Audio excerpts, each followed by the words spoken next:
बिस्मिल्लाहिर्रहमानिर्रहीम। अस्सलाम वालेकुम। आज बच्चों हम लोगों ने जो लॉन्ग क्वेश्चन डिस्कस करना है वो इलेक्ट्रिक फ्लक्स के बारे में है। और आज का हमारा लॉन्ग क्वेश्चन ये है कि इलेक्ट्रिक फ्लक्स क्या है और इसके डिफरेंट केसेस को आप लोगों ने डिस्कस करना है। अगेन ये वाला जो टॉपिक है कल वाले टॉपिक की तरह बोर्ड पॉइंट ऑफ व्यू से लॉन्ग क्वेश्चन में इम्पोर्टेंट नहीं है, लेकिन ये वाला जो टॉपिक है वो आपके जो एंट्री टेस्ट के एग्ज़ाम होते हैं उनमें एमसीक्यूज़ के लिए और प्लस फेडरल बोर्ड में एमसीक्यूज़ के लिए काफ़ी इंपॉर्टेंट है और फेडरल बोर्ड में इसके आपके शॉर्ट क्वेश्चन भी आ सकते हैं। तो स्टार्ट करते हैं। लॉन्ग क्वेश्चन क्या है, मैंने आप लोगों के लिए बोर्ड पे इसकी स्टेटमेंट लिखी है, देखते हैं क्या लिखी हुई है। लिखा है what is electric flux. Electric flux को हम पढ़ेंगे और इसके डिफरेंट केसेस को डिस्कस करेंगे कि इलेक्ट्रिक फ्लक्स क्या है और इसके डिफरेंट केसेस की बात करेंगे। फर्स्ट ऑफ ऑल देखें नी वर्ड लिखा हुआ है इलेक्ट्रिक फ्लक्स। तो ये जो वर्ड फ्लक्स है इसको बच्चे ज़रा देख लें। इस वर्ड फ्लक्स के मीनिंग होते हैं, फ्लक्स बेसिकली एक लैटिन वर्ड है। फ्लक्स एक लैटिन वर्ड है जिसके मीनिंग होते हैं टू फ्लो, हम इसको कहते हैं। तो बात याद रखनी है कि फ्लक्स वर्ड जो है वो एक लैटिन वर्ड है जिसके मीनिंग किस चीज़ के होते हैं, टू फ्लो के होते हैं। अब हम इलेक्ट्रिक फ्लक्स के इसकी डेफिनेशन को समझने से पहले हम एक डायग्राम से को देखते हैं और वहाँ से जज करते हैं कि इलेक्ट्रिक फ्लक्स के मीनिंग क्या है। बच्चे ये मैंने आपके लिए एक छोटा सा एरिया ड्रॉ किया है और ये जो आपको एरोज़ नज़र आ रहे हैं ये इस एरिया में से पास होने वाली इलेक्ट्रिक फील्ड लाइंस हैं। ई ऊपर लिखा भी है, तो ई बेसिकली इलेक्ट्रिक फील्ड की स्ट्रेंथ को शो कर रहा है। तो ये जो एरोज़ हैं ये सारे एरोज़ उस एरिया में से पास होने वाली किसको शो कर रहे हैं, इलेक्ट्रिक फील्ड लाइंस हैं। और मैंने कोशिश ये की है कि जितनी भी इलेक्ट्रिक फील्ड लाइंस हैं वो 3 डायमेंशन में अगर आप देखेंगे तो आपको अच्छा आइडिया होगा कि इस एरिया में से कैसे पास कर रही हैं, परपेंडिकुलरली पास कर रही हैं। तो मैं अगेन रिपीट कर रहा हूँ, मैंने एक छोटा सा एरिया बनाया है और एरो शो कर रहे हैं उस एरिया में से पास होने वाली इलेक्ट्रिक फील्ड लाइंस को। और मैं ये कह रहा हूँ कि हम लोगों ने इस एरिया को ऐसे ड्रॉ किया है कि जितनी भी इलेक्ट्रिक फील्ड लाइन इस एरिया में से पास कर रही हैं वो इलेक्ट्रिक फील्ड लाइन उस एरिया में से कैसे पास कर रही हैं, परपेंडिकुलरली पास कर रही हैं। अब इलेक्ट्रिक फ्लक्स बेसिकली है क्या चीज़। अगर हम इलेक्ट्रिक फ्लक्स को फिज़िकली डिफ़ाइन करें तो फिज़िकली हम इसको यही कहते हैं कि किसी भी एरिया में से the number of electric field lines passing through perpendicularly, यानी किसी भी एरिया में से जितनी number of electric field lines perpendicularly pass कर रही होंगी उस चीज़ को हम इलेक्ट्रिक फ्लक्स का नाम देंगे। आपकी जो टेक्स्ट बुक है उसमें उसने डेफिनेशन के अंदर परपेंडिकुलर का वर्ड नहीं लिखा हुआ, तो वो इनकम्प्लीट डेफिनेशन है। फ्लक्स के लिए ज़रूरी होता है कि हम number of electric field lines जो ले रहे होते हैं वो ज़रूरी है उस एरिया में से परपेंडिकुलरली क्या करनी चाहिए, पास करनी चाहिए। अब आपके माइंड में ये क्वेश्चन आता होगा, जिस तरह ये डायग्राम बनी है इसमें से ये इलेक्ट्रिक फील्ड लाइंस पास कर रही हैं और ये वाली इस एरिया में से परपेंडिकुलरली पास नहीं कर रही, तो ऐसी सरफेस का फ्लक्स हम कैसे कैलकुलेट करेंगे। वो जब हम इस टॉपिक के केसेस को पढ़ेंगे तो हम वो केस भी देखेंगे कि अगर इलेक्ट्रिक फील्ड लाइंस किसी एरिया में से परपेंडिकुलरली पास नहीं कर रही होंगी तो उनका फ्लक्स हम कैसे कैलकुलेट करेंगे, वो हम आगे चलकर केस 1 में देखेंगे। अभी हम डेफिनेशन की हद तक ये बात समझ चुके हुए हैं कि किसी भी एरिया में से जितनी number of electric field line कैसे पास करेंगी, परपेंडिकुलरली पास करेंगी, उसको हम किसका नाम देंगे, इलेक्ट्रिक फ्लक्स का नाम दे देंगे। ज़रा इसकी डेफिनेशन जो मैंने आपके लिए लिखी बोर्ड पे उसको देखते हैं। इसमें जो लिखा है कि the number of field lines, आप number of electric field line भी कह सकते हैं, यानी फील्ड लाइन की बजाय आप वर्ड लिख सकते हैं number of electric field line passing through an area perpendicularly. ये वर्ड बहुत ज़रूरी है लिखना, लेकिन हमारी बुक में मिस प्रिंटिंग है, उसने ये वर्ड नहीं साथ में लिखा हुआ। तो number of electric field lines passing through an area perpendicularly is called electric flux. तो जिस तरह बच्चे मैंने यहाँ पर शो किया ना कि इस एरिया में से जो number of electric field lines हैं वो सारी कैसे पास कर रही हैं, परपेंडिकुलरली पास कर रही हैं, तो इस चीज़ को हम इसका इलेक्ट्रिक फ्लक्स का नाम देंगे। अब इलेक्ट्रिक फ्लक्स का जो फार्मूला होता है वो बच्चे ये लिखा है, इस सिंबल को 5 पढ़ते हैं और उसका फॉर्मूला E.A होता है। ई से ऑलरेडी आप फेमिलियर हैं। ई हम बोलते हैं इलेक्ट्रिक फील्ड इंटेंसिटी को, और ए के ऊपर एरो का मतलब ये है कि ये एक फिज़िकल क्वांटिटी होगी जिसे हम एरिया वेक्टर कहेंगे। तो अगर हम मैथमेटिकली या क्वांटिटेटिव डेफिनेशन लिखें, ये जो लफ्ज़ लिखे ना मैथमेटिकल डेफिनेशन, इसको हम क्वांटिटेटिव डेफिनेशन भी कह सकते हैं। तो मैथमेटिकल या क्वांटिटेटिव डेफिनेशन यूजली हम किसी फार्मूला से करते हैं। तो अब अगर हम बच्चों इलेक्ट्रिक फ्लक्स की डेफिनेशन लिखना चाहें मैथमेटिकल, तो इसी चीज़ को वर्डिंग में लिख देंगे। तो ये क्या चीज़ है, द डॉट प्रोडक्ट हम बोलेंगे, the dot product of E mean electric field intensity and A क्या बताया, एरिया वेक्टर। तो अगर हम डॉट प्रोडक्ट ले लेते हैं इलेक्ट्रिक फील्ड इंटेंसिटी का और एरिया वेक्टर का, तो इस चीज़ को भी हम किसका नाम देंगे, इलेक्ट्रिक फ्लक्स का नाम देंगे। ये डेफिनेशन भी मैंने आपके लिए लिखी है, इसको ज़रा देखें आप लोग। इसमें लिखा है द स्केलर प्रोडक्ट बोले लफ्स या डॉट प्रोडक्ट है, एक ही बात है। द स्केलर प्रोडक्ट इसको वो बोल रहा है, the scalar product of electric field intensity. तो देख लें द स्केलर या dot product of E mean electric field intensity and area vector. इस चीज़ को वो किसका नाम दे रहा है, एरिया वेक्टर का नाम दे रहा है। तो द स्केलर और dot product of electric field intensity and area vector is called as electric flux. इस चीज़ को हम इलेक्ट्रिक फ्लक्स कहते हैं। अब बच्चों देखो, अगर हम इसको ओपन करते हैं ई डॉट ए को, तो ये बन जाएगा ई ए कॉस थीटा। आप लोगों ने बच्चे फर्स्ट में बात पढ़ी थी, फिर रिपीट कर रहा हूँ कि जो डॉट प्रोडक्ट में एंगल थीटा होता है, ये वाला एंगल जो होगा between tail of A and E and A होगा ना, between tail of E and A, यानी ये जो एंगल है ये between tail of electric field intensity and area vector होगा। और ये कंसेप्ट आप याद कर लें कि जो भी एंगल बिटवीन टेल्स होता है, वो उस एंगल की जो रेंज बनती है जो बिटवीन टेल्स होगा, वो 0 डिग्री से लेकर 180 डिग्री तक उसकी रेंज होती है। मतलब इस फार्मूला में हम जो एंगल पुट कर सकते हैं वो 0 डिग्री से 180 डिग्री तक पुट करते हैं। कुछ लोग इसके एक्सक्यूज़ बना रहे होते हैं कि इलेक्ट्रिक फ्लक्स आप 270 डिग्री पे कैलकुलेट करें। देखिए इस फार्मूले में 270 पुट करेंगे, आंसर तो ज़रूर आ रहा होगा, लेकिन उस बात की कोई फिज़िकल मीनिंग नहीं है। जितने भी फार्मूलाज जो हैं वो डॉट प्रोडक्ट का रिजल्ट हैं या वो क्रॉस प्रोडक्ट का रिजल्ट हैं, उन सब में एंगल की रेंज 0 डिग्री से 180 डिग्री तक होती है, क्योंकि वो वाले एंगल जो होते हैं, डॉट प्रोडक्ट और क्रॉस दोनों की बात कर रहा हूँ, वो बिटवीन टेल होते हैं। और बिटवीन टेल एंगल की रेंज 0 से क्या होती है, 180 डिग्री तक होती है। उसकी वजह फर्दर ये है कि हम इन दो वेक्टर्स के दरम्यान में शार्टेस्ट एंगल लेते हैं। क्लॉकवाइज शार्टेस्ट हो तो वो ले लेते हैं, अगर एंटी क्लॉकवाइज शार्टेस्ट हो तो वो ले लेते हैं। तो ये कंसेप्ट आप लोगों ने याद रखना है। जो एंगल है वो बिटवीन द हम क्या लेते हैं, टेल्स ले रहे होते हैं, डॉट प्रोडक्ट के सारे टॉपिक में भी और क्रॉस प्रोडक्ट में भी। और इसमें एंगल आप फिर 0 से 180 डिग्री तक पुट करते हैं। 180 से ग्रेटर एंगल के यहाँ पर कोई फिजिकल मीनिंग नहीं होंगे, ये बात आप लोगों ने याद रखनी।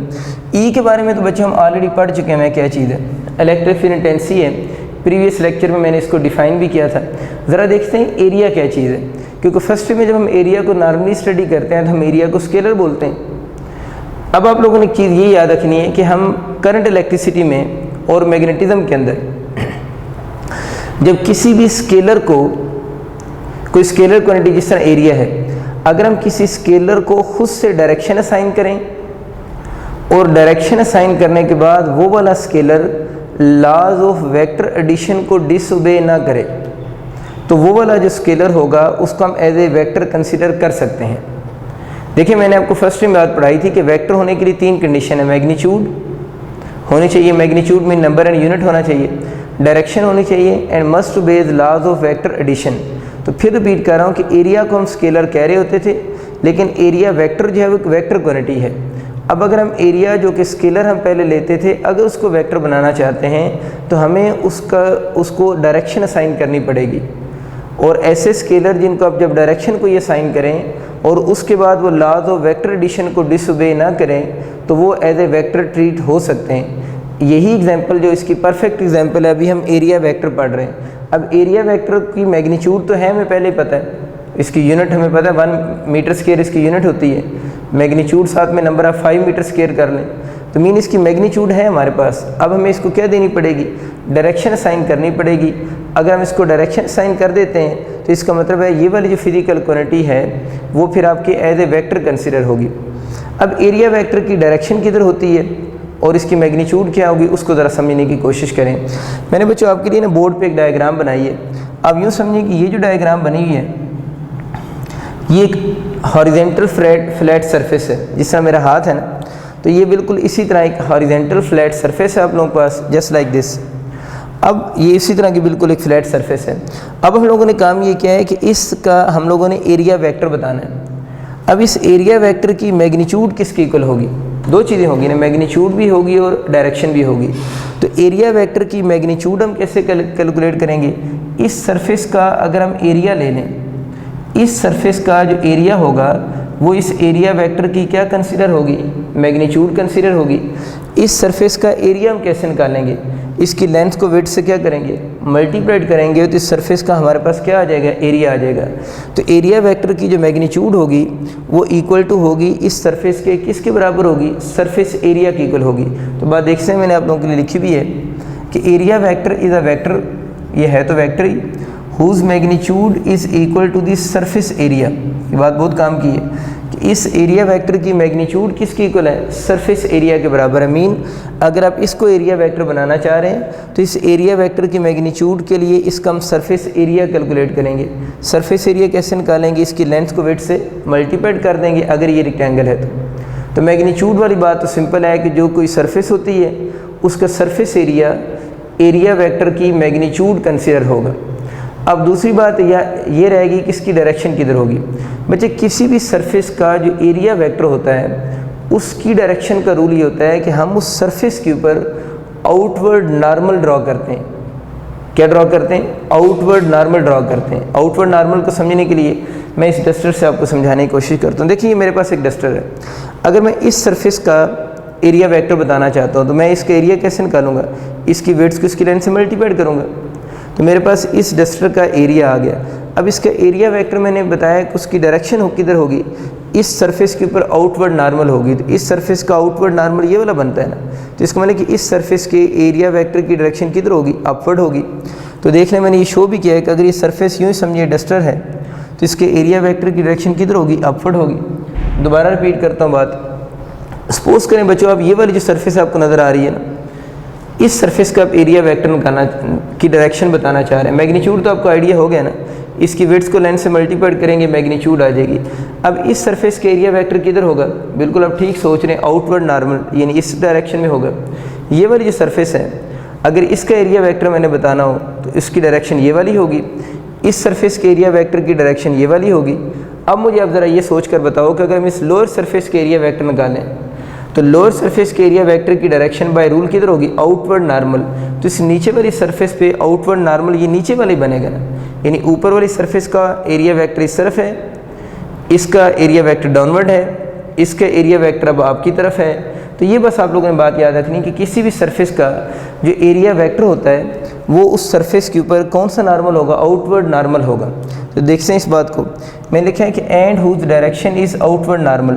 ये जो बच्चों मैंने आउटवर्ड वर्ड आपके लिए लिखा है ना, आपकी बुक में इस टॉपिक में उसने आउटवर्ड का वर्ड नहीं लिखा हुआ, आपकी बुक में सिर्फ उसने नॉर्मल का वर्ड लिखा हुआ है, लेकिन इसकी कंप्लीट डेफिनेशन यही होती है कि उसकी डायरेक्शन हम किधर लेते हैं? आउटवर्ड नॉर्मल लेते हैं। तो ऐसी फिजिकल क्वांटिटी जिसकी मैग्नीट्यूड किसकी इक्वल हो? सरफेस एरिया की इक्वल हो, और उसकी डायरेक्शन हम किधर लें? आउटवर्ड नॉर्मल ले लें। तो ऐसी सरफेस को, ऐसी जो फिजिकल क्वांटिटी होगी उस फिजिकल क्वांटिटी को हम बच्चों किसका नाम दे रहे होते हैं? एरिया वेक्टर का नाम दे रहे होते हैं। मैंने आप लोगों के लिए एरिया वेक्टर की मैथमेटिकल फॉर्म भी लिखी है। इसकी मैथमेटिकल फॉर्म हम कैसे लिखेंगे? देखिए हमें पता है जो आउटवर्ड नॉर्मल होता है ना, आउटवर्ड नॉर्मल का मतलब परपेंडिकुलर भी होता है, और हम लोगों ने पढ़ा था कि फर्स्ट ईयर में किसी भी वेक्टर की अगर डायरेक्शन उस सरफेस के या उस प्लेन के क्या हो? परपेंडिकुलर हो। अगर किसी वेक्टर की डायरेक्शन किसी सरफेस या प्लेन के क्या हो? परपेंडिकुलर हो, तो उसकी डायरेक्शन को शो करने के लिए हम एक यूनिट वेक्टर यूज़ करते हैं जिसे एन कैप कहते हैं, और एन कैप बेसिकली हमारे पास एक नॉर्मल यूनिट वेक्टर है। तो ये इसलिए मैंने इसके साथ जब इसका एरिया की वेक्टर फॉर्म लिखी है तो ए तो इसकी क्या होगी? मैग्नीट्यूड होगी, यानी सरफेस एरिया हो गया, और इसको एन कैप से मल्टीप्लाइड इसलिए किया है क्योंकि ये वाला जो वेक्टर है इसकी डायरेक्शन इस एरिया के किधर है? नॉर्मल है या परपेंडिकुलर डायरेक्शन है। तो यहाँ से अगर आप चाहें तो इस एरिया वेक्टर की आप यूनिट भी लिख सकते हैं। नेचर तो आपको समझ आ गया वेक्टर क्वांटिटी है। अगर हम इसकी यूनिट लिखें तो आपको पता है ना, यूनिट वेक्टर की तो कोई यूनिट नहीं होती, यूनिट वेक्टर की कोई यूनिट नहीं होती, बात याद भी रखनी है। और एरिया की यूनिट क्या बनेगी? मीटर स्क्वायर हो जाएगी। तो दो बातें हमें अच्छी सी समझ आ गई। एरिया वेक्टर का जो मैग्नीट्यूड होगी वो किसके बराबर होगी, सरफेस एरिया की इक्वल, और इसकी डायरेक्शन में नॉर्मल वर्ड हो और आउटवर्ड नॉर्मल भी हो, तो आप लोगों ने प्रेफर किसको करना है, आउटवर्ड नॉर्मल कंप्लीट वर्ड है, हमारी बुक में सिर्फ नॉर्मल लिखा हुआ है, उसके साथ आप लोगों ने एक वर्ड ऐड कर लेना है ताकि डेफिनेशन उसकी कंप्लीट हो जाए। यूनिट हम लोगों ने देख ली, इसकी मीटर स्क्वायर बन रही है। अब अच्छी ये देखते हैं कि जो इलेक्ट्रिक फ्लक्स है वो किन फैक्टर्स पे डिपेंड करता है। देखिए 3 फैक्टर तो यहाँ से नज़र आ रहे हैं। एक वो ई पे डिपेंड करेगा, तो देखिए क्या लिखा हुआ है, इलेक्ट्रिक फील्ड इंटेंसिटी पे डिपेंड करेगा, ई की बात होगी। चलिए मैं इसके सामने लिख भी देता हूँ, इलेक्ट्रिक फील्ड इंटेंसिटी पे डिपेंड करता है। दूसरा वो देख लें एरिया पे डिपेंड करता है, और तीसरा थीटा लिखा हुआ है। थीटा बेसिकली क्या है, ई और ए के दरमियान में क्या एंगल है। तो इसमें मैंने रस लिखा हुआ है orientation of surface. Orientation of surface को अगर आप बहुत सिंपल वे से समझना चाह रहे हैं तो ओरिएंटेशन ऑफ सरफेस की वजह से बी इलेक्ट्रिक फ्लक्स इफेक्ट होगा, क्योंकि सरफेस की जब ओरिएंटेशन चेंज होगी उस वक्त ई और ए के दरमियान में थीटा क्या होगा, चेंज होगा, और थीटा के चेंज होने से फ्लक्स क्या हो रहा होता है, चेंज हो रहा होता है। तो 2 फैक्टर तो आपको क्लियर हो रहे हैं, ई और ए, वो तो फर्स्ट 2 हैं। थर्ड जो लिखा है ना ओरिएंटेशन ऑफ सरफेस, अगर आपको ये नहीं समझ आ रहा तो आप इसको इस सेंस में याद रखें कि ओरिएंटेशन ऑफ सरफेस चेंज करने से, यानी सरफेस को जब आप उसकी ओरिएंटेशन चेंज करेंगे, उस सरफेस को अगर आप रोटेट करवाएंगे तो उससे बेसिकली ई और ए के दरमियान में थीटा क्या होगा, चेंज होगा, और थीटा के चेंज होने से इलेक्ट्रिक फ्लक्स क्या हो रहा होगा, चेंज हो रहा होगा। एक छोटी सी बात आप लोगों ने याद रखनी। अब बच्चे आते हैं इसकी यूनिट के ऊपर। देखिए लास्ट लेक्चर मैंने आपको इलेक्ट्रिक इंटेंसिटी का फॉर्मूला पढ़ाया था, फोर्स पर यूनिट चार्ज। अब अगर हम ई की यूनिट यहाँ से बना लें तो न्यूटन पर कूलम बनती है, यानी ई की यूनिट यहाँ से बनाएं तो न्यूटन पर कूलम होगी। अब अगर हम इलेक्ट्रिक फ्लक्स की यूनिट बनाना चाहते हैं तो ई की जगह पर क्या लिख सकेंगे, न्यूटन पर कूलम, और एरिया की जगह पर आ जाएगा मीटर स्क्वायर, जिसकी यूनिट बन जाएगी न्यूटन मीटर स्क्वायर पर कूलम हो जाएगी। दूसरी भी हम लोगों ने बात की कि इलेक्ट्रिक फ्लक्स किसका रिजल्ट है, डॉट प्रोडक्ट का रिजल्ट है, और जितनी भी फिजिकल क्वांटिटी डॉट प्रोडक्ट का रिजल्ट होती हैं वो सारी फिजिकल क्वांटिटी स्केलर्स कंसिडर होती हैं, ऑल आर स्केलर क्वांटिटीज़। तो ये सारी क्वांटिटी स्केलर होंगी।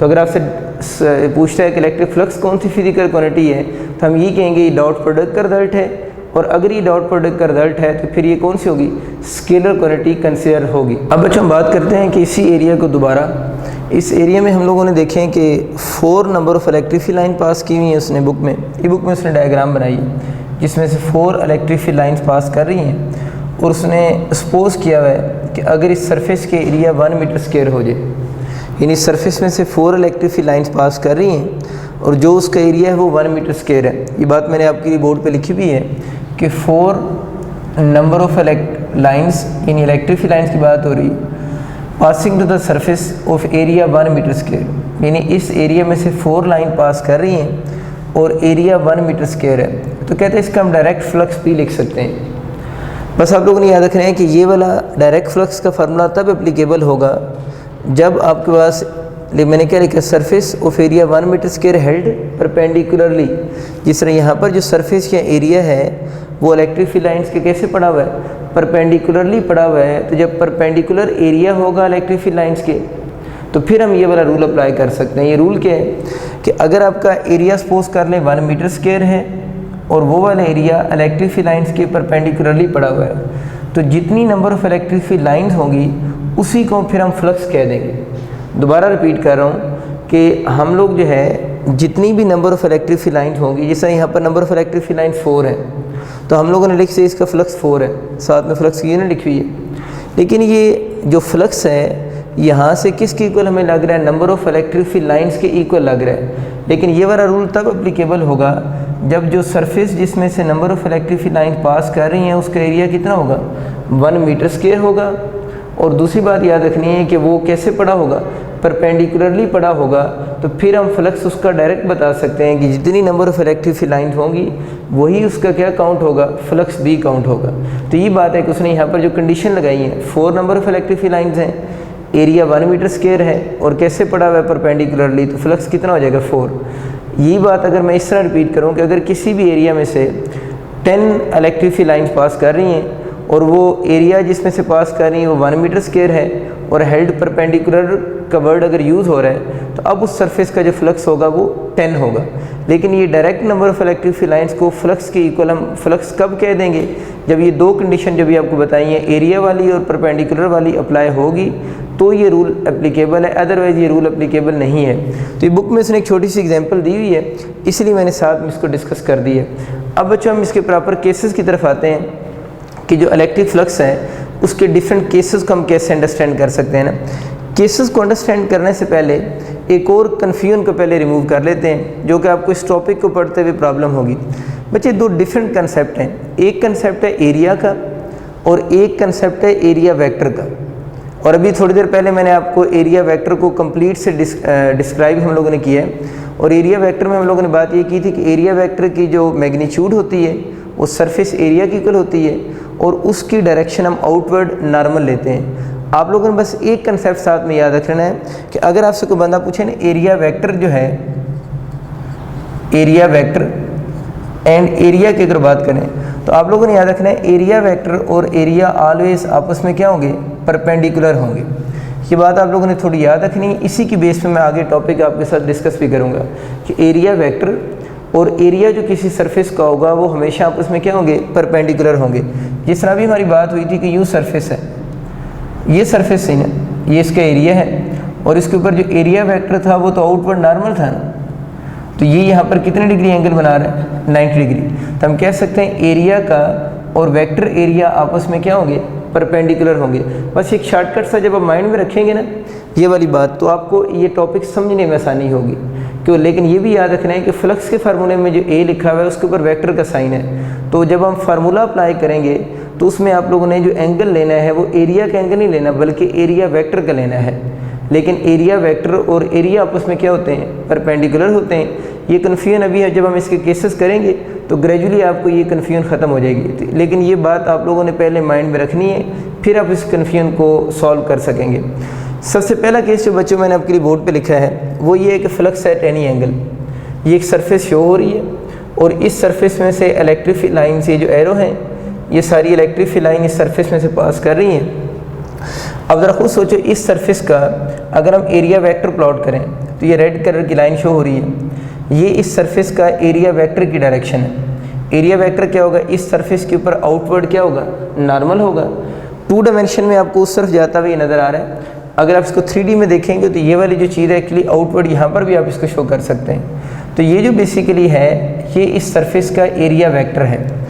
अब जब हम लोगों ने, और ये इसमें से पास होने वाली इलेक्ट्रिक फील्ड लाइंस हैं, और इस केस में देखें ई जो इलेक्ट्रिक फील्ड इंटेंसिटी है और एरिया वेक्टर की टेल के दरम्यान में एंगल थीटा बन रहा है। दोबारा रिपीट कर रहा हूँ, ये 90 डिग्री किसको शो कर रहा है, ये 90 डिग्री इसलिए मैंने ड्रॉ किया है कि एरिया वेक्टर जो है वो इस सरफेस के, ये वाली जो बड़ी सरफेस है इसके साथ एंगल कितने डिग्री बना रहा है, 90 डिग्री बना रहा है। क्योंकि एरिया वेक्टर की डेफिनेशन में ये इंक्लूड है कि एरिया वेक्टर जो होगा, जिस सरफेस का हम एरिया वेक्टर लेंगे वहाँ से आउटवर्ड नॉर्मल लेंगे। तो ये 90 डिग्री जो है वो किसको शो कर रहा है, आउटवर्ड नॉर्मल को शो कर रहा है। और इस आउटवर्ड नॉर्मल को मैंने इस एरो से डिनोट कर दिया है और 90 डिग्री एंगल इसलिए लिख दिया है ताकि आपको ये बात क्लियर हो जाए कि जो एरिया वेक्टर की डायरेक्शन है वो इस सरफेस के क्या है, परपेंडिकुलर है। और यहाँ से इलेक्ट्रिक फील्ड लाइन्स आ रही हैं जो इस सरफेस में से पास कर रही हैं। अब बच्चों, जब मैंने आपको फ्लक्स की डेफिनेशन पढ़ाई थी उस वक्त मैंने बात ये की थी कि हम जब फ्लक्स को डिफाइन कर रहे होते हैं तो हम कहते हैं number of electric field line passing through an area perpendicularly, यानी वो इलेक्ट्रिक फील्ड लाइंस लेते हैं जो किसी सरफेस में से कैसे पास करेंगी, परपेंडिकुलरली पास कर रही होंगी। तो अब देखें ये जो इलेक्ट्रिक फील्ड लाइंस हैं ये इस सरफेस में से परपेंडिकुलरली पास तो नहीं कर रही। ये तो इलेक्ट्रिक फील्ड लाइन जो है इधर एंगल कितने डिग्री बना रही हैं, थीटा बना रही है। तब हम लोगों ने ये देखना है कि अगर इलेक्ट्रिक फील्ड लाइंस किसी सरफेस में से परपेंडिकुलर पास नहीं करेंगी तो उनका फ्लक्स फिर हम कैसे कैलकुलेट करेंगे। इसके 2 मेथड हैं। जो मेथड आपकी बुक में डिस्कस हुआ है पहले हम उसको पढ़ लेते हैं, फिर उसका क्रॉस मेथड भी आपको मैं पढ़ा दूंगा। आप लोगों ने बच्चों याद ही रखना है कि इस केस में जो number of electric field lines हैं वो इस एरिया में से परपेंडिकुलर पास नहीं कर रही। ऐसे केस में हम क्या करेंगे, ऐसे केस में हम ये करें कि एरिया वेक्टर के हेड से परपेंडिकुलर ड्रॉ कर दें। एरिया वेक्टर के हेड से जब आप परपेंडिकुलर ड्रॉ करोगे तो इसके 2 कंपोनेंट्स बनेंगे। एक इसका ये वाला कंपोनेंट होगा, ये वाला कंपोनेंट होगा। अब ये इस ट्राइंगल की बेस है, कंपोनेंट एरिया वेक्टर के बनेंगे। तो जो एरिया वेक्टर का कंपोनेंट ई के लॉन्ग यानी बेस के लॉन्ग होगा उस कंपोनेंट को हम ए कॉस थीटा कहेंगे। और जो ये वाला वर्टिकल कंपोनेंट है जो परपेंडिकुलर के साथ है उसे हम ए साइन थीटा कहेंगे। ये बच्चों मैंने आपको फर्स्ट में बात समझाई थी कि जो कॉज और जो साइन होते हैं अक्सर बच्चे इसको एक्स एक्सिस और वाई एक्सिस का कंसेप्ट जनरेट करते हैं। असल में किसी भी ट्रायंगल की जो बेस होती है उसके साथ कॉज आता है और जो परपेंडिकुलर होगा उसके साथ साइन आएगा। इसमें एक्स कंपोनेंट या वाई कंपोनेंट का कोई रोल नहीं होता। ये बात आप लोगों ने क्लियर रखनी है। असल में आपकी जो फर्स्ट ईयर की बुक है उसमें ये कुछ टॉपिक्स में उसने गलती की हुई है कि उसने वहाँ से ये कंसेप्ट जनरेट करवाया है कि जहाँ पर एक्स एक्सिस होगा उसके साथ हमेशा कॉज आना है। असल में कॉज एक्स एक्सिस का फंक्शन हो भी सकता है और नहीं भी हो सकता, लेकिन असल में कॉज किसका फंक्शन है? बेस के साथ आता है। अगर बेस अलॉन्ग एक्स एक्सिस है तो उसके साथ कॉज आ सकता है। अगर किसी ट्रायंगल की बेस एक्स एक्सिस के अलॉन्ग नहीं भी है तो फिर उसके साथ फिर भी क्या आएगा? कॉज ही आएगा। तो कॉज एक्स एक्सिस के साथ होना या ना होना नेसेसरी नहीं होता। ये बात थोड़ा याद रखनी है। रिपीट कर देता हूँ, कॉज किसके साथ आना है? बेस के साथ। और साइन किसके साथ आना है? परपेंडिकुलर के साथ। तो ए के दो कंपोनेंट बन गए, ए कॉस थीटा और ए साइन थीटा। अब वो कहता है कि ई डॉट ए को जब हम ओपन करेंगे तो ई डॉट ए को आप इस केस में आप कैसे लिखेंगे? ई ए, वैसे हम ओपन करके कॉस थीटा लिख सकते होते हैं ना। इसको थोड़ा समझने की कोशिश आप लोगों ने करनी है। हम तो ई डॉट ए को वैसे ही डॉट प्रोडक्ट ओपन करें कॉस थीटा आ जाता है। अब बच्चों आप इस बात को यूँ समझें, जो कि डॉट प्रोडक्ट के फिजिकल मीनिंग भी हैं। यहाँ पर आप लोगों ने ई को रिजॉल्व तो नहीं किया ना, ई को आप एज इट इज़ लिखेंगे। जिसको रिजॉल्व नहीं किया हुआ उसको एज इट इज़ लिखेंगे। अब आप लोगों ने एरिया वेक्टर जो है, अब आप लोगों ने एरिया वेक्टर का वो कंपोनेंट लेना है जो इस फर्स्ट वेक्टर के पैरेलल होगा।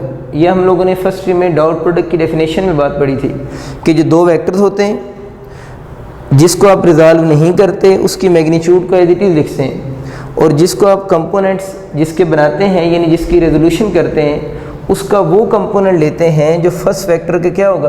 पैरेलल होगा। तो अब आप लोगों ने ए का वो कंपोनेंट लेना है जो फर्स्ट वेक्टर यानी ई के पैरेलल होगा। तो खुद सोचें इस डायग्राम में ए का कौन सा कंपोनेंट ई के पैरेलल आ रहा है? बिल्कुल आप ठीक बता रहे हैं, ए कॉस थीटा आ रहा है। तो उस केस में ये फार्मूला ई ए और कॉस थीटा हो जाएगा। अब इस बात को थोड़ा डिफरेंट एंगल से देखें। इसका मतलब ये हुआ यहाँ पर हम ई को तो मैग्नीट्यूड ले रहे हैं लेकिन एरिया वेक्टर का वो कंपोनेंट ले रहे हैं जो ए ई के क्या आ रहा है? पैरेलल आ रहा है। अगर मैं आपसे ये पूछूं इस वक्त ई में और ए कॉस थीटा में एंगल कितने डिग्री है, तो इस डायग्राम से देखें ये ई है और ये ए कॉस थीटा है। तो दोनों की डायरेक्शन क्या है? सेम है। तो ई में और ए कॉस थीटा में इस वक्त एंगल जो है वो 0 डिग्री बनेगा। अब अक्सर बच्चे इस बात को यूँ समझ सकते हैं, वो कहते हैं यहाँ थीटा होगा। बच्चे यहाँ 0 पुट होगा, यहाँ 0 तो नहीं पुट होगा। मैं बात कर रहा हूँ कि ई में और ए कॉस थीटा में एंगल कितना होगा? वो 0 डिग्री होगा। ये जो थीटा एंगल है वो तो ई और किसके दरम्यान में? ए के दरम्यान में। तो आपकी बुक में इसने इस बात को इस तरह समझाने की कोशिश की हुई है कि आप लोगों ने जब फ्लक्स का formula at any angle discuss करेंगे तो उसने बुक में ए के कंपोनेंट्स बनाए हुए हैं। तो हम बच्चे ए के कंपोनेंट्स भी बना सकते हैं और हम यहाँ पर ई के कंपोनेंट्स भी बना सकते हैं। तो मैं थोड़ा सा आपको ई के कंपोनेंट्स बनाकर भी आइडिया दे देता हूँ कि ई के कंपोनेंट्स कैसे बनेंगे। उस बात को ज़रा समझें आप लोग। देखिए बच्चे, हम लोगों ने पढ़ा था कि जिसके भी कंपोनेंट्स बनाने हों उसके हेड से परपेंडिकुलर ड्रॉ करते हैं। अब आप लोगों ने किसके कंपोनेंट्स बनाने हैं? अब आप लोगों ने अगर ई के कंपोनेंट्स बनाने हैं तो ई के हेड से परपेंडिकुलर ड्रॉ करेंगे। ये ज़रा गौर से देखें। देखिए मैंने यहाँ से परपेंडिकुलर ड्रॉ कर दी है। अब ये साइड इसकी क्या हो जाएगी? बेस हो जाएगी। अब यहाँ से परपेंडिकुलर ड्रॉ किया, ये बेस होगी, तब इसके दो कंपोनेंट्स बन जाएंगे ना ई के। अब ये याद रखें कंपोनेंट्स ई के बन रहे हैं। ये मैं समझाने के लिए मिटा रहा हूँ ताकि आपको बात क्लियर हो जाए। अब ई के दो कंपोनेंट बनेंगे। ये वाला जो ई का कंपोनेंट होगा, अब मुझे बताएं ये थीटा है और ये 90 है। तो अभी क्या पढ़ाया था? बेस जो होती है उसके साथ कॉज आएगा। तो ये क्या होना चाहिए? ई कॉस थीटा, और ये परपेंडिकुलर है तो ये क्या हो जाएगा? ई साइन थीटा हो जाएगा। अब बच्चों आप लोगों ने बात ये याद रखनी है, मैंने आपको अगेन क्या बताया था? फ्लक्स का जब हम फार्मूला लिखते हैं तो फ्लक्स के फार्मूले में हम उस वेक्टर की मैग्नीट्यूड लिख देते हैं जिसको आप लोगों ने रिजॉल्व नहीं किया। तो अब हम लोगों ने यहाँ पर किसको रिजॉल्व नहीं किया? ए की तो मैग्नीट्यूड ले लेंगे और ई का वो कंपोनेंट लेंगे जो फर्स्ट वेक्टर के पैरेलल होगा। तो ई का कौन सा कंपोनेंट ऐसा है जो फर्स्ट वेक्टर यानी ए के पैरेलल है इस वक्त? तो वो कौन सा कंपोनेंट आ रहा है? ई कॉस थीटा आ रहा है। तो यहाँ पर जो फ्लक्स का फार्मूला बनेगा वो कौन सा होगा? ई कॉस थीटा होगा। तो इन बातों में बड़ा फ़र्क है। बच्चे जब इस टॉपिक को नॉर्मली पढ़ते हैं ये वाला जो पहला केस है, तो उन्होंने बस याद किया होता है कि फ्लक्स का फार्मूला इस केस में ई ए कॉस थीटा बनेगा। तो अब मेरे ख्याल आपको बात समझ आ चुकी होगी कि ये वाला जो फार्मूला होता है उसमें हम एक की मैग्नीट्यूड लिखते हैं और दूसरे वेक्टर का वो कंपोनेंट लिखना होता है जो फर्स्ट वेक्टर के क्या होगा, पैरेलल होगा।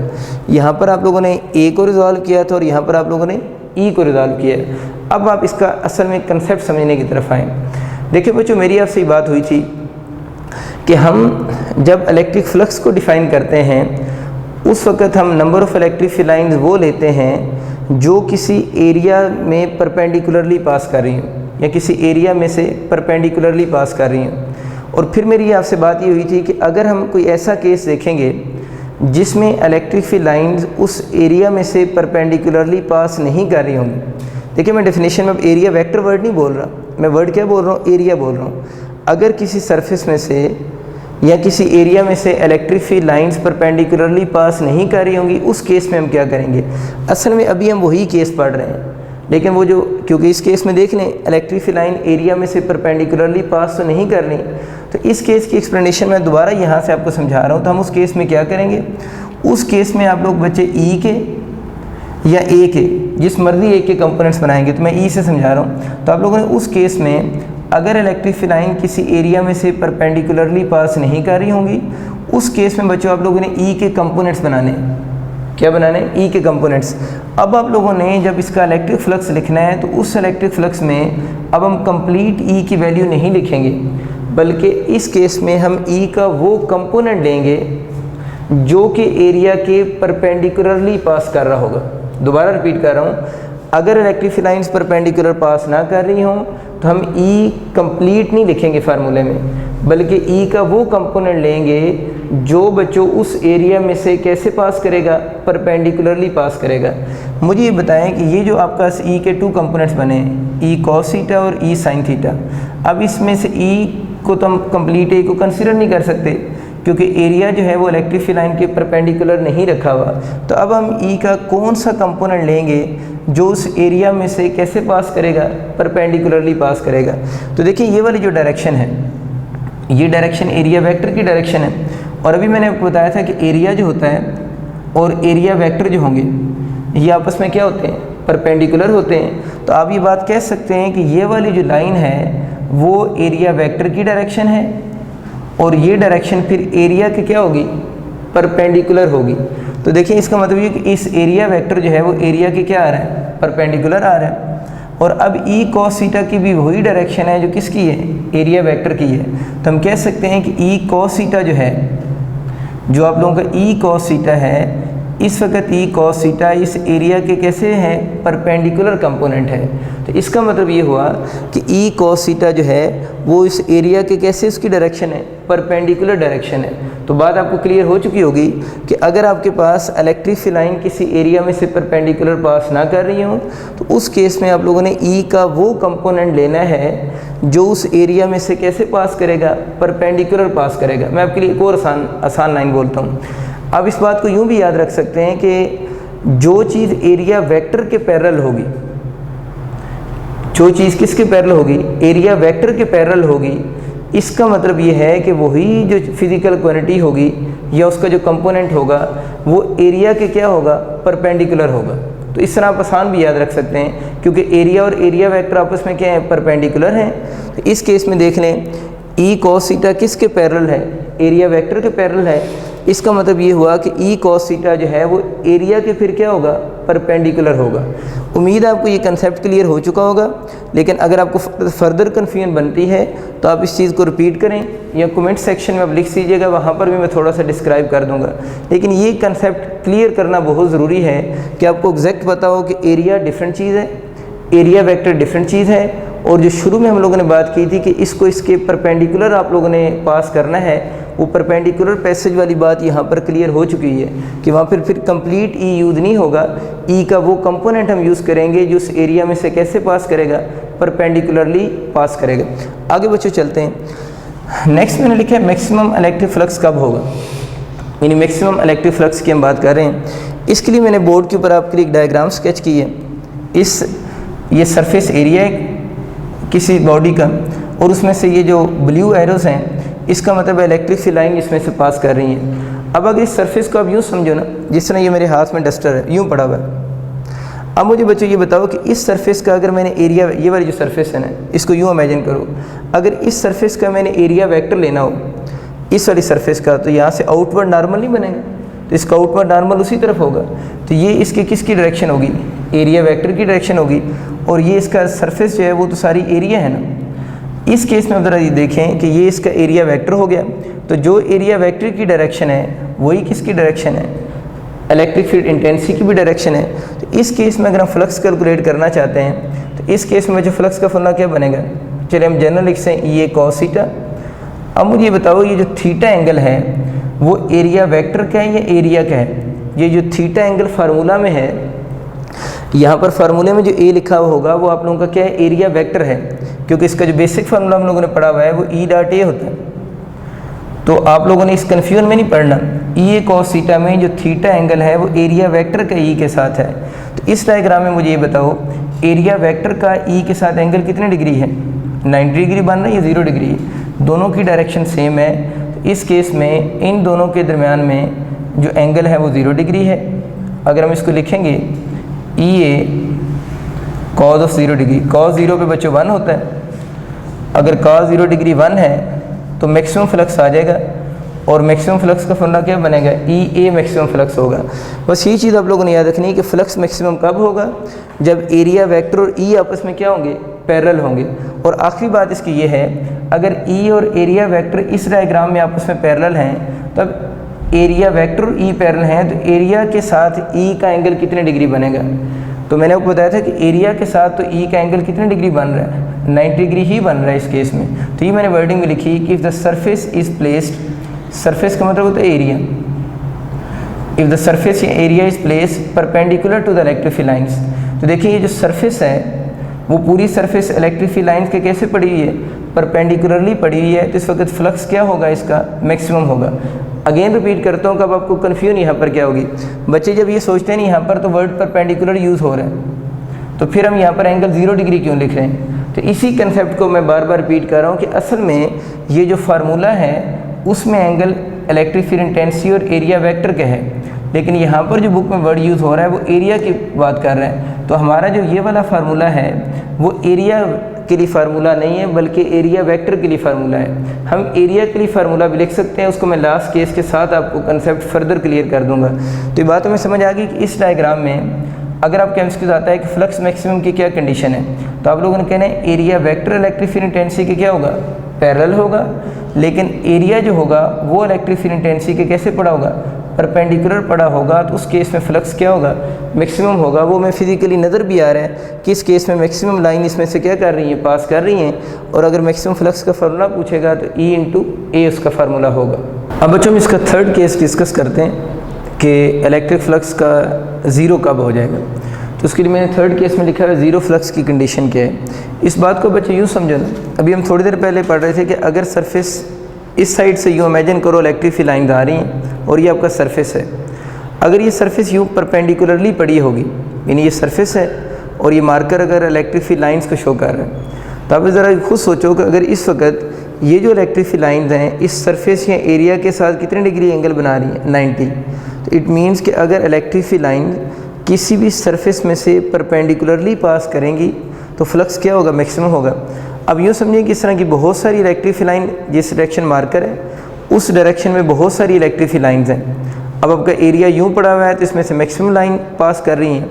लेकिन अगर मैं ये करूँ कि इलेक्ट्रिक फील्ड लाइन अपनी जगह पर ही हैं और इस एरिया को मैं यूँ बेंड करना शुरू कर दूँ, यूँ एरिया नीचे आता जा रहा है, तो मुझे बताओ कि इस सरफेस में से इलेक्ट्रिक फील्ड लाइन्स यूँ थी ना, मैक्सिमम है, और लाइन मैंने बताया बहुत सारी हैं। आप ज़रा इमेजिन करना है इस बात को। अब जैसे जैसे सरफेस नीचे होती जा रही है तो मुझे ये बताएं कि इस सरफेस में से इलेक्ट्रिक फील्ड लाइन कम पास कर रही, ज़्यादा। बिल्कुल आप ठीक सोच रहे हैं, इलेक्ट्रिक फील्ड लाइन्स कम होती जा रही हैं। अब मुझे बताएं कि इस वक्त अगर ये सरफेस यूँ हॉरिजॉन्टल हो जाएगी, ये इलेक्ट्रिक फील्ड लाइन्स हैं, तो इसके बारे में हम क्या बोलेंगे कि अगर हम इसकी थिकनेस को नेग्लिजिबल कंसिडर करें तो हम ये कहेंगे कि जब सरफेस यूँ पड़ी होगी और ये इलेक्ट्रिक फील्ड लाइन्स की डायरेक्शन है, ये मार्कर उसको शो कर रहा है, तो हम इसको क्या बोलेंगे कि इस वक्त इलेक्ट्रिक फील्ड लाइन्स और एरिया जो है वो आपस में क्या हो गए, पैरेलल हो गए। जब इलेक्ट्रिक फील्ड लाइन्स और एरिया आपस में पैरेलल हो जाएंगे तो फिर उस केस में उस सरफेस में से फ्लक्स क्या हो जाएगा, ज़ीरो हो जाएगा। जब परपेंडिकुलर होंगे तो फ्लक्स मैक्सिमम लाइन पास कर रही हैं। अब खुद सोचो अगर ये यूँ जाता जा रहा है नीचे तो लाइंस कम होती जा रही हैं। इस पोजीशन पर आकर जो इलेक्ट्रिक फील्ड लाइंस हैं और एरिया जो है वो आपस में क्या हो गए, पैरेलल हो गए। इस वक्त जो फ्लक्स होगा वो क्या हो जाएगा, आपका ज़ीरो हो जाएगा। तो मैक्सिमम कब बोला, जब एरिया और इलेक्ट्रिक लाइन परपेंडिकुलर होंगी। और ज़ीरो कब होगा, जब एरिया और इलेक्ट्रिक लाइन आपस में पैरेलल हो जाएंगी। तो उस केस में बच्चों आपका फ्लक्स ज़ीरो हो जाएगा। तो मैंने डायग्राम में ये चीज़ शो करने की कोशिश की है। उसी डस्टर को अब यूँ ज़ूम करो, यूँ नीचे जाता जा रहा है तो ये बिल्कुल यूँ हॉरिजॉन्टल पोजीशन में आ गया। अब जब वो डस्टर यूँ हॉरिजॉन्टल पोजीशन में यूँ आ चुका है इस वक्त, तब इसमें से कोई भी लाइन परपेंडिकुलर पास नहीं कर रही। इस वक्त इस सरफेस का अगर हम एरिया वेक्टर देखें तो इस सरफेस वेक्टर के एरिया वेक्टर किधर होगा, आउटवर्ड नॉर्मल होगा, यानी अपवर्ड डायरेक्शन में होगा। तो ये मैंने आपके लिए इसको ड्रॉ भी किया है कि वही डस्टर है, यूँ समझे वो यूँ हॉरिजॉन्टल पोजीशन में चला गया है तो ये डायरेक्शन उसके शो हो रही है एरिया वेक्टर की। और इस वक्त हमें पता है कि अगर इसकी थिकनेस का हम नेग्लिजिबल काउंट करें तो इस एरिया में से कोई भी इलेक्ट्रिक फील्ड लाइन जो है वो पास नहीं कर रही। अगर कोई इलेक्ट्रिक फील्ड लाइन ही पास नहीं कर रही तो इस केस में इसका फ्लक्स फिर क्या होना चाहिए, ज़ीरो होना चाहिए।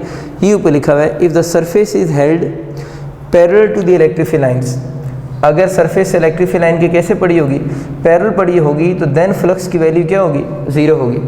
अब फ्लक्स का formula E dot A cos theta होता है। अब बच्चों से अगेन मैं ये रिपीट कर रहा हूँ, ये गलती होती है। वो कहते हैं देखें यहाँ पर तो वर्ड पैरेलल लिखा हुआ है तो यहाँ पर आप लोग 90 डिग्री एंगल क्यों पुट कर रहे हैं। तो वही बच्चे आपको बार बार मैं रिपीट कर रहा हूँ कि ये जो एंगल इस फार्मूले में लिखा हुआ है ई कॉस थीटा में, ये एंगल एरिया के साथ नहीं, ये एंगल किसके साथ है, एरिया वेक्टर के साथ है। तो अब ज़रा देखो ना, ये डायरेक्शन किसकी है, इलेक्ट्रिक फील्ड इंटेंसिटी की है और ये आउटवर्ड नॉर्मल एरिया वेक्टर है। तो इन दोनों के दरम्यान में तो एंगल कितने डिग्री है, 90 डिग्री है। तो कॉज यहाँ पर वो एंगल यूज़ होगा जो ई और एरिया वेक्टर में है। तो कॉज 90 पे 0 होता है तो फ्लक्स की वैल्यू क्या हो जाएगी, 0 हो जाएगी। असल में ये हमारी बुक का मसला है। बुक में उसने जो वर्डिंग लिखी हुई है वो सरफेस या एरिया वाली लिखी हुई है और जो फार्मूला वो यूज़ कर रहा है वो कौन सा एरिया वेक्टर का यूज़ करता है। तो बोर्ड में जब क्वेश्चन आते हैं लॉन्ग क्वेश्चन के तौर पर जब आएगा तो फिर आपकी ये मजबूरी है कि आप लोगों ने बुक को फॉलो करना है, यानी वर्डिंग हम एरिया वाली लिखेंगे और जो फार्मूला है वो एरिया वेक्टर वाला होगा। लेकिन बहुत सारे बच्चों को अब लेक्चर सुनने के बाद भी स्टिल कन्फ्यूजन होगी और यूजुअली उनका एमसीक्यूज़ में कन्फ्यूजन हो जाती है कि हम एमसीक्यूज़ में वो मिक्स कर देते हैं चीज़ों को। उनको समझ नहीं आती कि एरिया वेक्टर का फार्मूला लगाना है या एरिया का लगाना है। तो इस कन्फ्यूजन को रिमूव करने के लिए मैंने आपके लिए 2 छोटे छोटे केसेस लिखे हैं, इससे आपको बिल्कुल बात सही क्लियर हो जाएगी। एमसीक्यूज़ और शॉर्ट क्वेश्चन में फिर आपके एरर आने की कोई चांस नहीं होगा। देखिए बच्चे, मैंने 2 फार्मूले लिखे हैं फ्लक्स के, ई कॉस थीटा और ई साइन थीटा। आप ये याद कर लें कि हम ई कॉस थीटा कब यूज़ करेंगे, जब क्वेश्चन की स्टेटमेंट में जो थीटा एंगल होगा, यानी जो थीटा एंगल होगा वो एरिया वेक्टर के साथ होगा। इस एरिया वेक्टर के लिए 2 वर्ड एमसीक्यूज़ में यूज़ होते हैं। एक वर्ड यूज़ करते हैं एरिया वेक्टर, या इसके लिए दूसरा वर्ड यूज़ होता है normal to area. Area vector भी वर्ड यूज़ करते हैं और नॉर्मल टू एरिया वर्ड भी यूज़ करते हैं। तो अगर आपको कभी क्वेश्चन ऐसा आ जाए, मैं भी क्वेश्चन करवा भी देता हूँ, ई इलेक्ट्रिक फील्ड इंटेंसिटी के साथ एरिया वेक्टर वाला फार्मूला यानी कॉज वाला कब यूज़ करेंगे, जब एरिया वेक्टर या नॉर्मल टू द एरिया का इलेक्ट्रिक फील्ड इंटेंसिटी के साथ एंगल गिवन होगा तो उसको कॉज से सॉल्व करेंगे। मैंने ई साइन थीटा भी लिखा है, या साइन चलिफाई कर देते हैं, थोड़ा चेंज कर लेते हैं, समझाने के लिए कह रहा हूँ। ये वाला फार्मूला कब यूज़ करेंगे, जब वो वर्ड यूज़ करेगा एरिया वर्ड यूज़ करे, सरफेस वर्ड यूज़ करे या प्लेन का वर्ड यूज़ करे और साथ में आपको इनका एंगल गिवन हो इलेक्ट्रिक फील्ड इंटेंसिटी के साथ। तो फिर आप लोगों ने किससे सॉल्व करना है, उसको साइन से सॉल्व करेंगे। लेकिन बच्चों ये याद रखना है कि आंसर दोनों से क्या आएंगे, सेम आएंगे। मैं इस स्टेटमेंट को पढ़ता हूँ, मुझे बताएं ज़रा, अगर ये स्टेटमेंट एमसीक्यूज़ में आएगी तो कैसे सॉल्व करोगे। क्या लिखा है, इफ़ द सरफेस, जब सरफेस का वर्ड यूज़ हो गया है तो इसके साथ हिंट मैच कर गया ना। अब इसका मतलब है कि जब सरफेस का वर्ड यूज़ हो गया सिंपल, तो आप लोगों ने फार्मूला कौन सा यूज़ करना है एमसीक्यूज़ में, साइन वाला। अब सरफेस इज हेल्ड कैसे, पैरेलल है। अगर सरफेस पैरेलल पड़ी हुई है तो अगर हम लोगों ने साइन वाला फार्मूला यूज़ करना है तो इस फार्मूले में जो फाई एंगल है वो तो सरफेस और इलेक्ट्रिक फील्ड इंटेंसिटी के साथ है। सरफेस वर्ड यूज़ हो, एरिया वर्ड यूज़ करे, प्लेन वर्ड यूज़ करे, एक ही बात है। तो अब मुझे बताओ कि इस केस में सरफेस जो है वो तो कैसे पड़ी हुई है, पैरेलल पड़ी हुई है। तो थीटा अब हम कितने डिग्री लेंगे, 0 डिग्री लेंगे। तो अगर हम इसमें 0 पुट कर दें तो फ्लक्स का formula E A sine of 0, sine 0 पे 0 होता है तो फ्लक्स क्या आएगा, ज़ीरो आएगा। तो देखिए अभी हम लोगों ने इस केस को कॉज वाले फार्मूले से भी सॉल्व किया है, तो फ्लक्स की वैल्यू क्या आ रही है, ज़ीरो आ रही है। तो असल में तो बुक में इसको ये डिफरेंट फार्मूला यूज़ करवा देने चाहिए थे कि हम कॉज वाला भी यूज़ करते हैं, साइन वाला भी यूज़ करते हैं। तो हमारी बुक में अब आपको इशू समझ आ गया, जो वर्डिंग लिखी हुई है वो कौन सी साइन वाली वर्डिंग है, लेकिन जो फार्मूला यूज़ हो रहा है वो कॉज वाला है। लेकिन अगेन वही बात रिपीट कर रहा हूँ कि आप साइन वाला फार्मूला थ्योरी या बुक के लॉन्ग क्वेश्चन में यूज़ ना कीजिएगा, एमसीक्यूज़ या शॉर्ट क्वेश्चन के लिए आप इसको माइंड में रख सकते हैं। दूसरी बात पुराने क्वेश्चन की बात करता हूँ, उसमें क्या था, सरफेसेस हेड क्या थी, परपेंडिकुलर थी ना, और उस वक्त हमें पता है फ्लक्स क्या आया था, मैक्सिमम आया था। तो दोबारा देखें, अगर ये स्टेटमेंट यूँ बने, if the surface is held perpendicular, surface से हमें समझ आ गया फार्मूला कौन सा यूज़ करना है, साइन, और परपेंडिकुलर की वजह से समझ आ गया कि आप लोगों के पास एंगल सरफेस और ई में कितनी डिग्री है, 90 डिग्री।